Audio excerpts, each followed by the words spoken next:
જૂનાગઢમાં મળ્યા ગણેશ મોમાં ક્યારે આવશે?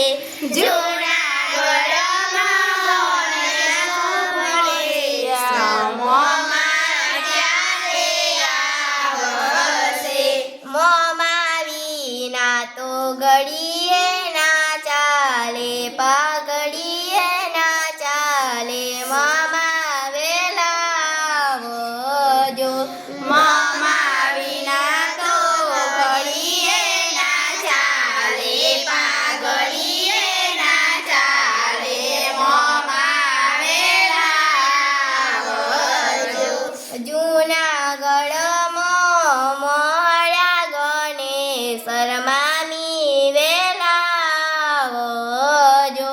જૂનાગઢમાં મળ્યા ગણેશ મામી વેલા આવજો. મામી વિના તો ઘડીએ